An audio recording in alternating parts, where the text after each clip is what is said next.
Hello, everybody. I hope you can hear me. If somebody could please write into the question box if you can hear me, I would appreciate that.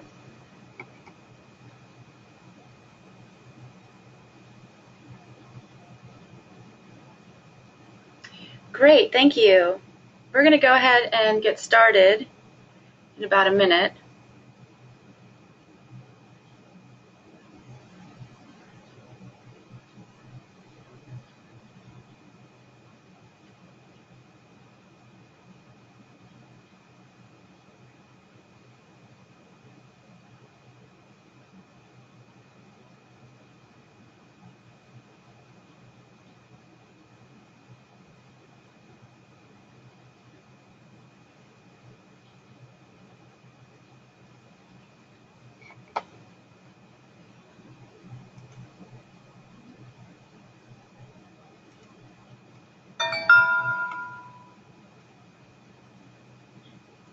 Okay, everyone. My name is Samantha Carvalho. I'm a Community Development Specialist for the Georgia Department of Community Affairs. This presentation is about the CHIP 2017 grant application. It's probably about a half an hour, give or take, depending on how many questions we'll have.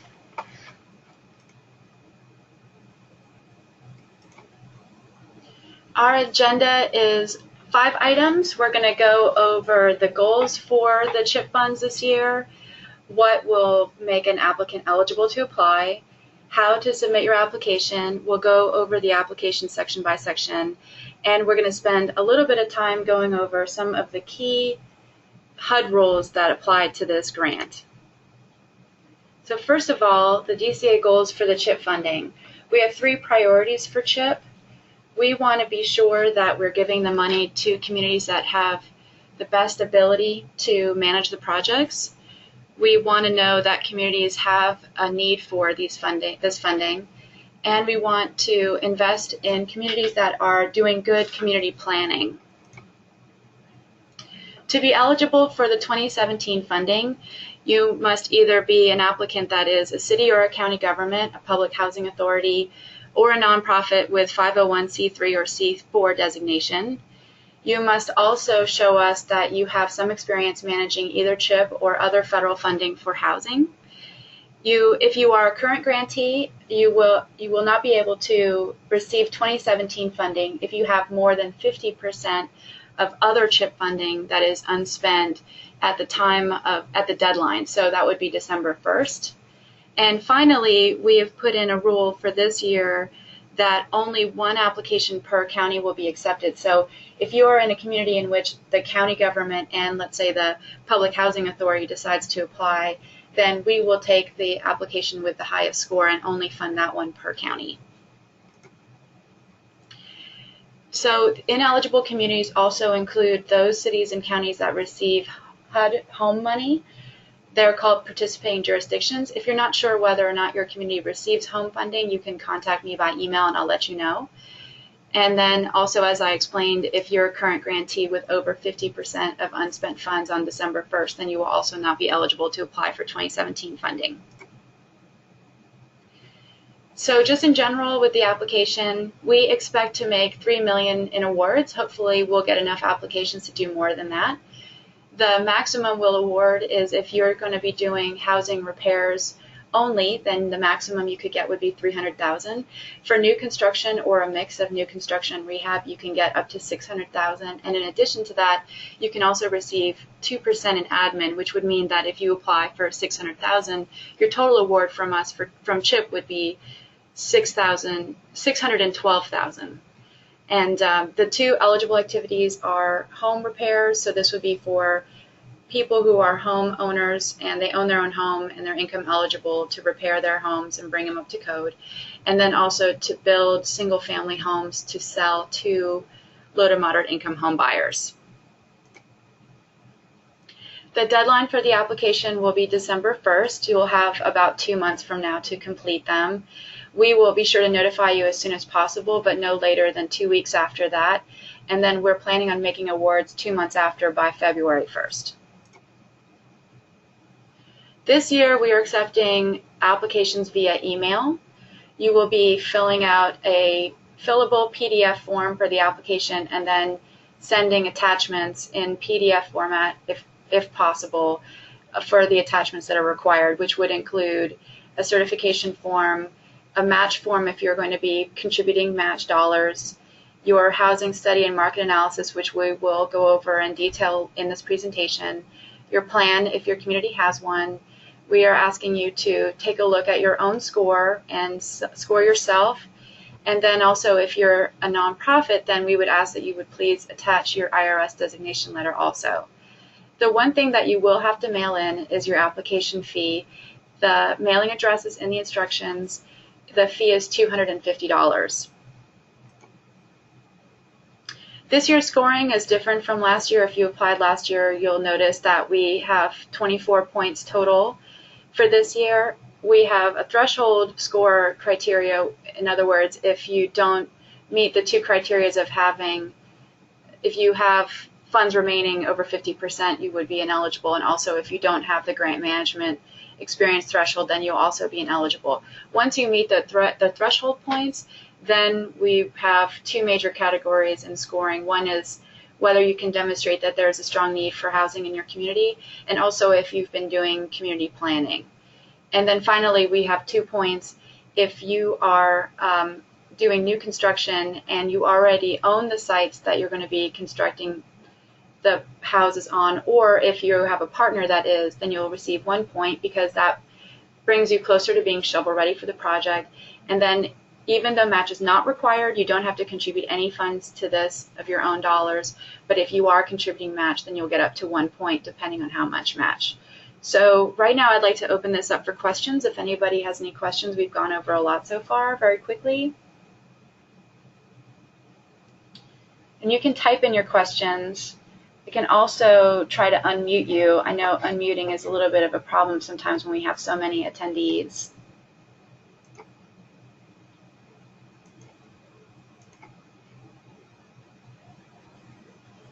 Okay, so if there are no questions, then I will go ahead and proceed with the next section.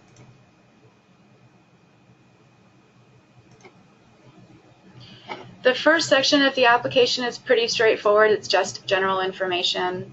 Oh, wait a second. I just saw some questions pop in here. So let me see if I can see these. Okay. So the first question is, how do you define grant management experience? And are CDBG programs relevant? Yes, they are. And we're going to cover this in more detail, so I'll wait until we cover that slide. Is there an advantage to applying as a nonprofit or a housing authority? There is no advantage whether you're a nonprofit or a housing authority or a city and county will be considered the same. And then what qualifies for match? I'll go over that later. Match is, I'll go ahead and answer it now since you're asking. It can be in kind, which means it can be donated, or it can be cash. So let's say, for example, that a city decides to waive permitting fees. That wouldn't be necessarily a cash contribution, but that would be a way of offsetting some of the costs that would otherwise be spent with CHIP money. So you could count that as match, and you would just need to calculate how much you think that would be. A lot of the examples of match would be whenever there is anything that the city or the county is doing, for example, donating labor, materials, if you have the land and you're donating that would be considered match. And then any cash contributions that you may have from another grant. I know that's probably not likely, but that could be also considered match. In the instructions, there is a detailed section on match too that covers all the things that would be eligible. And then, can a city be eligible for 2017 if another city in the same county has received CHIP funds? We are going to, if you're talking about in terms of if another city has unspent funds, then that's something we're going to consider on a case-by-case basis, depending on where it is and what the need is. But if we have two cities applying within the same county, then we're going to have to select one over the other. It might be smart to, if you have a good working relationship with the other communities in your county, to determine which one you think might make the better application. Another question, can a 501c3 and a PJ participate if the PJ has expended over 50%? So I'm glad you asked that question because I really want to clarify the difference between the applicant and the community. So a PJ would be a participating jurisdiction, which is a community that is receiving HUD funding in-home HUD funding directly from the federal government. So the state of Georgia receives the money directly from the federal government for all of those communities outside of metro areas in the state of Georgia. So for example, the city of Albany receives it. So we wouldn't want to double fund in Albany if they're already getting it. And so the same is true for if you were an applicant, like a public housing authority or a nonprofit within a city that's already PJ, we would also not want to fund you because the city itself is getting the home money directly from the federal government for affordable housing activities. Would staff time be charged to the $300,000 rehab funds, or would it be considered part of admin? We have, when I get to the budget section, I'll explain that for every house that you develop, you get money for project delivery costs, which are the non-construction costs, the costs that you would accrue to take applications from home buyers or from homeowners, that type of thing. And that you can charge, and that's called project delivery costs. Then you have another category of funding that can fund staff time, which is admin.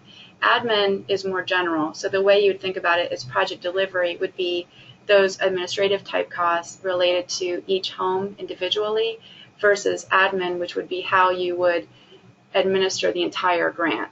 So any promotion that you might do in order to have people apply to the program, that would be under admin. But then once you started the application process for each house, that would be under project delivery costs. Okay, so I think that's probably wrapping up all the questions for now. Let me go ahead and start going through the applications, and hopefully some of these questions will also be answered a little bit more detail, and feel free to put in questions as we go along.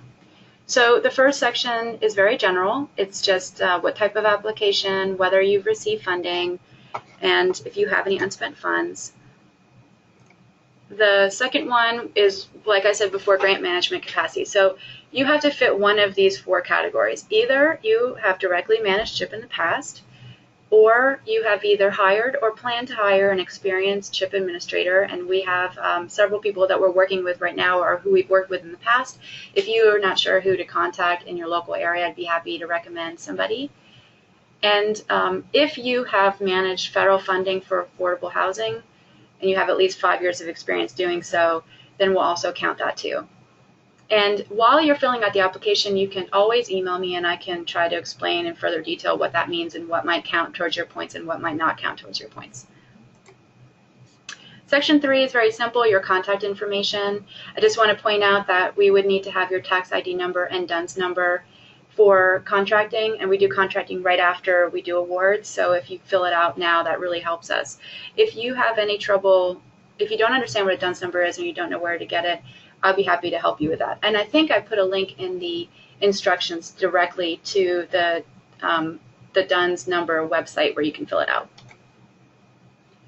Section 4, proposed activity, is very simple. Tell us whether you're doing rehab, construction, or both, and the number of houses that you think you'll do to rehab or build.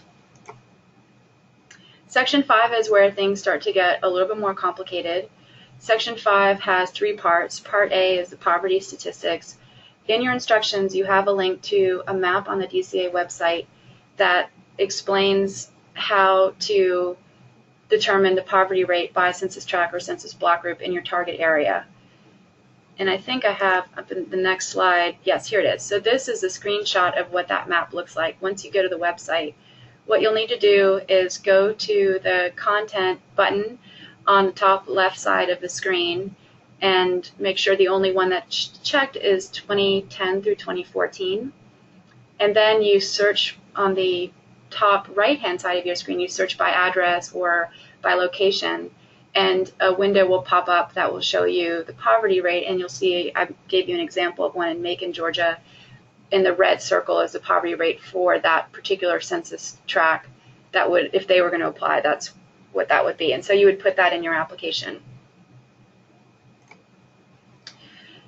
Part B of the community, this is for applicants who want to do housing rehab. We are asking you to do a housing study if you haven't already done one. An example of this is something simple like a window survey, which would be where you drive around and determine the condition of the houses in your community. So we were asking you to just simply answer when you did this study, what methods did you use, and what were your findings. If this is something that you're having trouble with and you're not really sure what might work, I'd be happy to answer your questions. Just email me or call me and we can talk about it. So part C of this is if you were going to do new construction, we're asking you to do something similar. We want you to do a simple market analysis of the real estate market in your target area, because what we want to avoid is to build new houses and then not be able to sell them. So we want you to be able to tell us what the recent sale history has been in your target area and whether the prices might be not affordable, and that's why there might be a need for new housing that is affordable. Or if you want to review the permits that have been given out for new construction to see how many houses, to see if there is maybe more houses being constructed.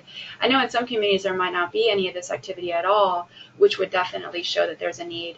I also wanted to point out that in your instructions there is a link to a really great database that has a lot of detailed information, and in looking through it, it looks like it covers regions all over the state of Georgia. So you may want to look and see what the trends have been with new construction and vacancies and prices over time for your area.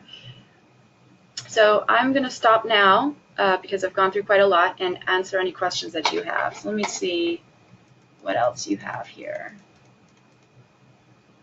Okay, 2 questions. How would that be done for renovations? Is this for, hold on. I'm not sure I understand what that question is. So this is, I'm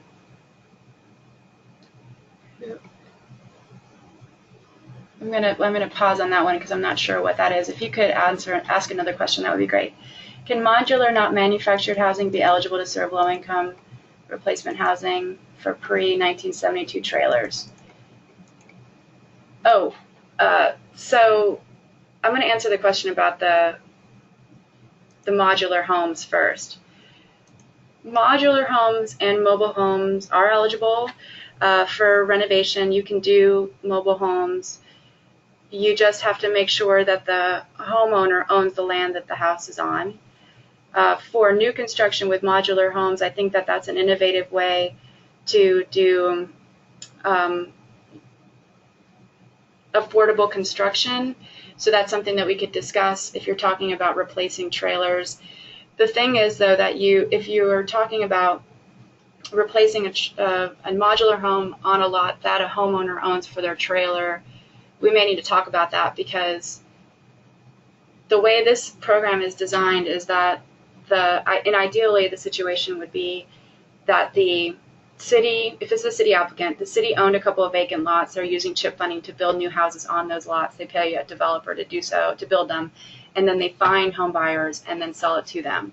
If you already have home buyers in place and they just need a new home constructed on their property, that's still something that we could talk about, but I'd like to talk about it more on a case-by-case basis, because there's a lot of legal issues that go into liability and responsibility, and we need to cover all of that, and I don't think there's time right now to go into that. Let's see if I can answer another question really quick. So the question was doing the market analysis for for rehab. Yes, you could do that. What I think would be more appropriate would be to do more of an analysis of the condition of the housing in your community to see whether or not there seems to be a lot of houses that need to be rebuilt. I think a market analysis is more appropriate for determining whether there's a need for new houses to be built, rather than to see whether the condition of the housing is in need of repair. But if you have that data already, that would be fine. And if you want to send it to me in advance, I'd be happy to review it and see if it'll work. Okay, let's see. Another question. Okay, can administration activities be subcontracted for home rehab activities? Yes, they can. If you want somebody else to be doing all of your housing the work to be done to find all the applicants and to make them income eligible and everything else, you can sub out any part of this project if you want to. Okay. So Monte says that you've done a windshield survey identifying blight in the community earlier this year. So that's good. So you can use that one. And you don't need to do a market analysis. If you're only applying for renovations, that windshield survey will be sufficient. This question says, can funds be used to create new temporary housing units for crisis programs? No, this isn't a temporary project because I'll talk a little bit later about the affordability period, but the intention is that this is housing for people who are planning on staying in their house for over 5 years if it's for renovation, and for up to 15 years or more for new construction. So no, it wouldn't be for temporary housing. Are there housing condition databases for the state? I am not aware of any, but that's a very good question. I'm going to write it down and see if I can find something. I have all your email addresses, so if with this question and any other questions that I want to research later, I'll send you an updated email once I find the information. So if that's it for questions for now, I'm going to go ahead and do some more of this presentation. So the Section 6 is another difficult section, community planning. There's two parts to this section. The first part is whether or not your community is participating in the Georgia Initiative for Community Housing, which is called GIC. And for those of you who are not familiar, I think you should consider it. It's a 3-year program where you get technical assistance from UGA and speakers from all over the state that come to you to tell you how to do local planning for affordable housing, but also for other community planning needs. And I wanted to remind you that if you are an applicant within a community that is a part of the GIC, then that would count too. So even if maybe you're not a partner within the members of the GIC, so a GIC would be a group of people that are all doing community planning for one community, then you can talk to them and get their information, and that would count towards your points in this section. So what we want to know is the GIC active? Do they have a plan that they're working from? So you'll answer questions about that, and then part B is to give us your plan. So if you have a plan, if you don't have a plan, that's fine, you can still apply, but if you have a plan, we'd like to see it, and we have in the application a checklist of items that are ideally what we would like to see in your plan, such as that your local government has reviewed it and approved it, that maybe that affordable housing is a major part of the plan. What we're looking for here is to see how CHIP funds are going to be used to help the greater planning effort that you have in your community, so that hopefully that leverages against other resources and it goes a little farther than just the few houses that we might be repairing or building in the communities that we're serving. So let's stop again here for questions too, in case anybody has any. Okay, so our jurisdiction is a GIC alumni, not sure how active. Right, so alumni are those GICs that have gone through the 3-year process, and how active would be if you are meeting regularly or if you've reviewed your plan in the last year. That would be what we were looking for. So even for those GIC communities that are not actively doing their plans because they're not in that 3-year cycle, if you've done it a few years ago, we just want to see if you're implementing your plan and you're reviewing it annually or at least on a regular basis. Okay, so next, let me see if there's any more questions that have come in. All right. Next slide is the budget. So I have 2 budget examples here. One is for rehab, and I want to point out a couple things here. So the maximum that you would get for this would be $306,000 because that's the project amount for $300,000 and the admin amount for $6,000. Within each project, you are allowed to get up to $3,000 in project delivery costs to cover your expenses while you're working on the house. So in this example, to get the maximum, this budget example would renovate 6 houses, and the maximum they would use on the repairs themselves, the actual construction costs, would be $46,000 plus $3,000 for project delivery, and that would bring you to the total. For the new construction, it's a little bit more complicated. Here we have an example of 6 houses being built for about $100,000.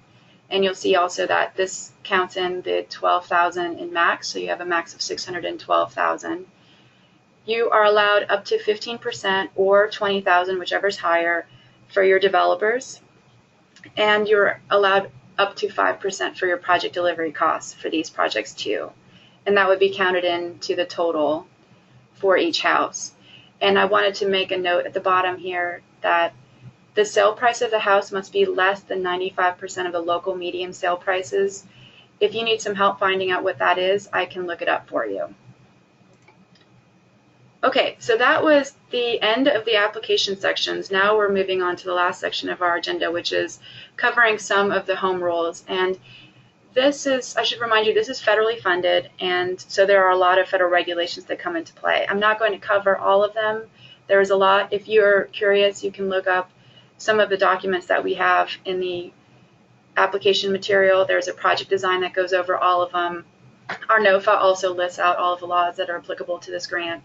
But I wanted to cover a couple of things for you to consider when you're applying, because these rules will help you with your design of your program as you go along. So the first one is the homeowner requirements. So this would be for those people that are in existing houses in need of repair. They have to be less than 80% of the average median income, and I'm going to cover that in the next slide. They have to own their own property. They have to be using the property as a primary residence, so we can't assist landlords with fixing up their rental property. And they must have legal U.S. citizenship or have legal immigration status. Their income limits, so this is where the 80% of average median income is. I have a link here to the Section 8 income thresholds. This is in the PowerPoint presentation. If you have any trouble using this to find out how much the 80% is, let me know and I can do a screenshot of it for your community. What you'll find probably when you look at it is that the majority of people that you'll be serving are definitely well below this line. We are not funding, we can't use CHIP funds to assist in relocating the homeowner during renovations. That is something that is eligible under the federal funding guidelines, but it creates a lot of complicated funding problems when you're trying to implement it, so we decided not to fund it. The grantee, so the applicant, would be responsible for ensuring that the homeowners have safe and decent housing during the renovation of their homes. These renovations are pretty substantial. Oftentimes we are repairing roofs, doing heating and air conditioning replacement, redoing the plumbing and electrical, and often, depending on the damage to the roof, maybe replacing ceilings and walls. And so it's important to find another resource for the homeowner. Oftentimes they'll stay with relatives. Sometimes the repairs are okay. They are able to stay in their home, but you have to make sure that contractor turns on the power and water every day for them. You can also put them up in a hotel or motel, and I could talk to you about examples of maybe developing a partnership with one of the local motels or something to have them stay there using your grant funding. I'm sorry, not your grant funding, using your match funding.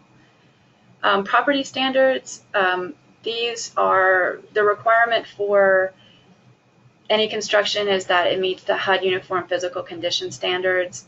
These are things that are typically in your local code also. And if you need more information, follow up with me later and I'll send you more details about this. For rehabilitation, the two things I want to bring up is that you must bring the home up to code, which means that often the question I've received is people want to do projects where they go and just put wheelchair ramps up on people's houses, which is really great.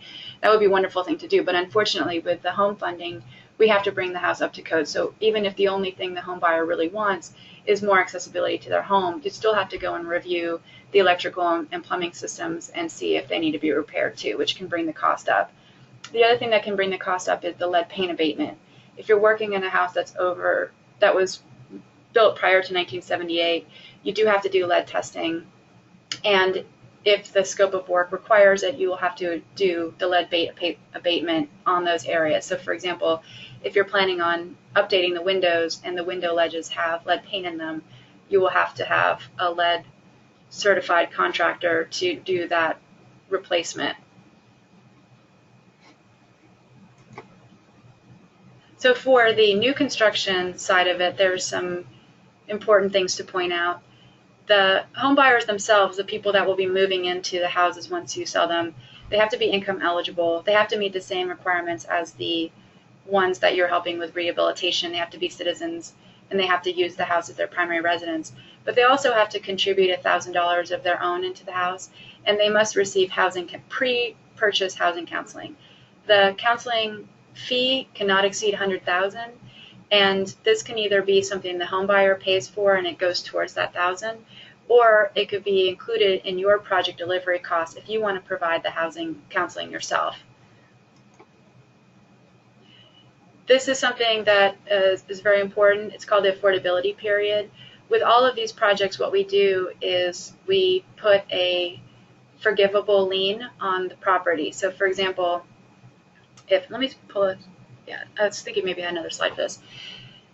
So for example, it's 5 years for rehab. So if you put $50,000 into a project, then there's a lien on the person's house for 5 years that's forgivable every year by 1/5. So that would mean that if they decide to sell their house 2 years after the rehabs occurred, they would have to owe back $30,000 because $20,000 of it would have been forgiven, $10,000 each year.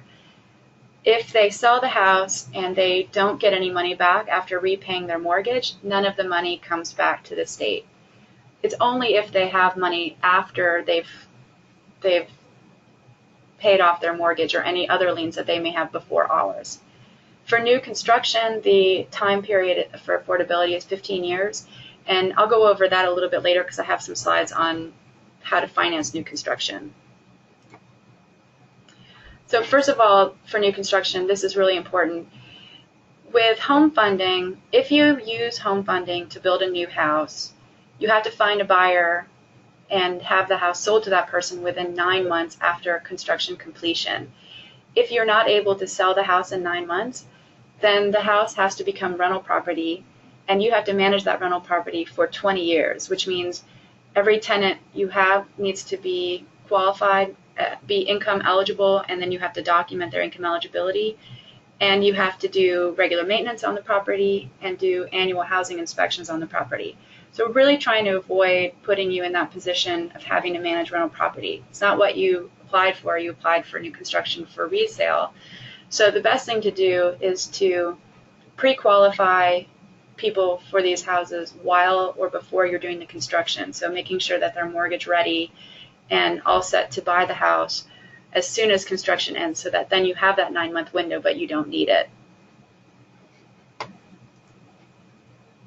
So construction financing, there's 4 slides here.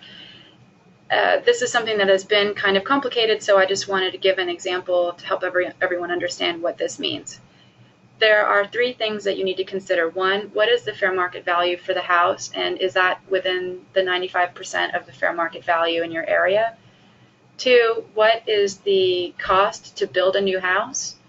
And 3, what is the sale price that you would have for a home buyer who meets that 80% affordability? So we have 2 rules. One is, and we covered this in the budget, only up to $20,000 is allowed for your developer subsidy, which would cover any construction costs over that fair market value. And then we only allow up to $14,999 for the home buyer subsidy. The reason why the number looks like that is because that puts them in the 15-year affordability period instead of one that's more. So here's an example. If in your community, the fair market value for an affordable house is $100,000, but it costs $120,000 to build it, that's still okay because it still has a $20,000 amount in there for the developer subsidy above the fair market value. And then in this example also, we find that what would be affordable for a home buyer who's 80% AMI is only $85,000, so that's much less than what it costs to build the house. So the total amount invested in CHIP, and also in this example, it doesn't take into account any match funds you have. So this is thinking that CHIP is paying for everything. You would have $120,000 in the house, and then your total program income, and I'm going to cover program income in a second, would be $85,000 because that's how much you sold the house for. the total amount that would be put on a lien for the home buyer, and again, I'll explain that in a second, would only be $15,000. Well, it's the $14,999. And so the total amount remaining is $20,000, which is just funds that the state is giving and doesn't recuperate. So using the same example so I can explain what program income is, what's nice about doing new construction with CHIP is that not only do you get the money in the grant on the front end, you get the $600,000, but you get to keep whatever money is you sell the house for. So if in this example you've spent $120,000 in CHIP and you have $600,000, so let's say you do 4 houses, then you get $85,000 back. That's 85 times 4 that you can reinvest into other programs in your community. The one thing about this, though, is that you have to use the money that you get back. The first time you use it, you have to use it for home-eligible projects. And home-eligible projects include doing rehabilitation, new construction of single-family housing, or you can do down payment assistance. There's a list of things that you can do with home, but you have to make sure it's home-eligible. And the people who receive the benefit also have to be home-eligible. In other words, they have to be below 80% AMI.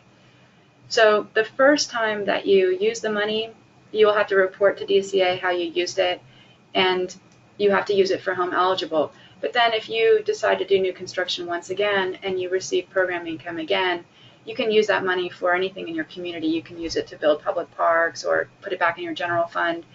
That's up to you. It's just that the first time you recycle it, so to speak, it needs to be used for home eligible activities. The second thing I wanted to talk about was the home buyer lien. So in this example, the home buyer lien is up to $15,000.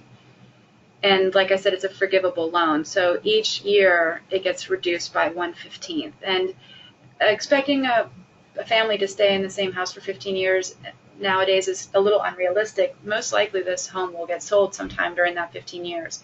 So if, for example, it gets sold at year 10, then they have the 5/15 of the amount left over that they need to pay back if they have any money remaining after they pay off their mortgage. So that was the last slide. This is just questions. I put in some more links so that you can go directly to it. And then this covers most of the links that we discussed so that you have it as a resource. So let me answer any other questions that may have come in. Okay, so the question I received was, how can rehabilitation create program income? I'm really glad you asked that question because the only time that you would receive program income would be for new construction. When you're doing a rehab, there is no program income. The only money that you make, so to speak, is it will cover your salaries when you get the project delivery costs and when you get the admin. So there's no way to recycle that money again because all of the money goes to construction and it isn't a repayable loan by the home buyer, so no money can be put back into the project. Okay, let's see if I can get some more questions here. Just a moment. Okay, what is the match requirement? So I'm glad you asked that. We do not require any match. It's a zero match requirement. You don't have to contribute any money if you don't have any. However, if you do have money or in-kind contributions that you can contribute, then you can score points on that. It's only up to 1 point out of the 24, so it doesn't make a big difference. But what we're trying to do is to see if anybody can contribute above and beyond the CHIP funding, because it makes the CHIP funding go a little farther. Does CHIP require a target area, or can it be citywide? It can be citywide. We are not requiring that you do a target area. Is the homeowner required to contribute money towards rehabilitation? No, the homeowner does not have to contribute anything towards rehabilitation, and hopefully the home buyer will never have to pay anything. So I'll use the example again about the lien. If, for example, within that 5-year period of time, the home buyer sells their property, then whatever is remaining on that prorated amount, they will have to pay it back, but only if there's any money left over after the sale to do so. So hopefully they wouldn't have to contribute anything at all. Can CHIP be used for first mortgage? No, we're not doing any direct down payment assistance to the home buyer. It's going to be, if there's a contribution to the home buyer at all, it's by reducing the sale price. So if, for example, the home buyer wouldn't have been able to afford the house at $100,000, but you can reduce it to maybe $80,000, then in effect they get a contribution of that $20,000 in value, but it isn't a direct down payment assistance. Okay, getting a few more questions here. Can a city government partner with a regional commission for grant management experience? Absolutely, and we would encourage any contributions that you can get from other partners that can do that have had experience managing CHIP. The reason why we're so focused on prior grant management experience is because these projects are pretty complicated to administer paperwork-wise. We have a lot of checklists of forms, and if you're curious to see what you might have to get involved in, you may want to take a look on our website at the forms list that is on the CHIP website. It's complicated, it's a lot of paperwork. Each one of these projects probably creates an inch or two worth of paperwork at the end of the day, and so it makes it a lot easier for us to be working with people who are experienced with it. And in the end of the day, in reality, the amount of admin that you collect on these projects probably won't go very far if you have to spend a lot of time trying to learn how to administer them. Okay, so match question. What if you're using other federal funds with CHIP?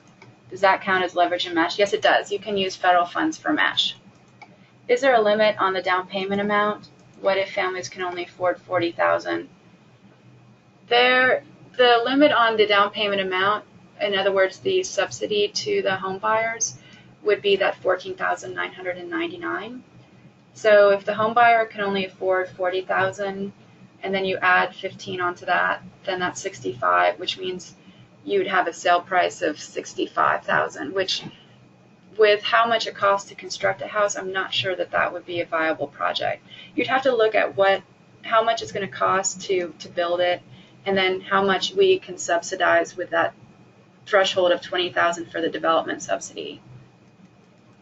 Aside from the project delivery fee and admin for administration for new construction, is there no development fee paid to the developer of new construction? We can pay the developer up to $20,000 per project, or 15% per project. Can CHIP be used in conjunction with DCA home set aside if the CHOTO is involved? Yes, it can. It just isn't going to be counted as CHOTO set aside money because this comes out of another pool. So for those of you who don't know what CHOTO is, it's a designation from HUD for particular housing construction nonprofits, and HUD money, the home money, is when it comes to us, to the state, to provide to statewide projects, 15% of it is retained for use by those CHOTOs. And so a CHOTO could use their 15%, but then they could also be the developer who develops the money for CHIP. Okay, I'm going to wait just a few more, like maybe 1 or 2 more minutes for any other questions that come in. I really appreciate all these great questions. I hope that this presentation has been helpful. Okay, so here's another question. Is the 15% or $20,000 developer fee required to be used as a development subsidy to cover the gap between construction costs and fair market? Well, I don't know if you mean by required, but it's just the amount, the maximum amount that we would do, because we don't want to do any more than that. But is it required? No, you don't actually have to have a developer's fee at all, if that's what the question is about. What are the various components of administration post-award? What you would need to do first off, after you've received the CHIP funding, would be to advertise the program. So we want to make sure that you have a broad audience to reach out to as many people as possible. So that would be part of admin. And then you would have probably a time period when people could apply. And so then you would receive applications, and you would have to spend time confirming their income amounts and calculating their income. And then depending on your project, if this is for rehab, I'm using the example for rehab, excuse me. For rehab, then you would have to go and do a work write-up of the house, and there are several other steps involved, such as doing lead paint testing and also doing the environmental review. So there's quite a lot of admin that will go into even before you get approval to do the first house. And once you get started on the house, then some of that would get paid back with program development costs. I should also point out that admin, that 2% admin, can only be paid out after a project has been completed. So you can always ask for 2% of whatever money that you've spent on the construction. So for example, if you get $300,000 and you want to do a draw for 50, then you can ask for 2% of that 50 every time you've done some of the project work. Okay, I think that is the last question that I received. So if there aren't any other questions, then I'll go ahead and close out this. Let me just wait just one more minute. And I appreciate all of your questions, and I hope that you don't have a difficult time filling this out. You have my email address. That should be right, let's see, right here. And you're welcome to schedule a conference call if that would be more comfortable for you, to get a group together to discuss this. I'd be happy to do that. We are going to be taking questions up until the end of November, and then we'll do a frequently asked questions on our website. And after that, I'll offer some technical assistance if you need it. But I would really encourage you to try to get your thoughts together about this in this month, and contact me if you need any help with your application or doing those housing studies or market analysis. Okay, do we have any other questions? Nope. Okay, well, thank you so much, everyone. I hope you have a great rest of your afternoon.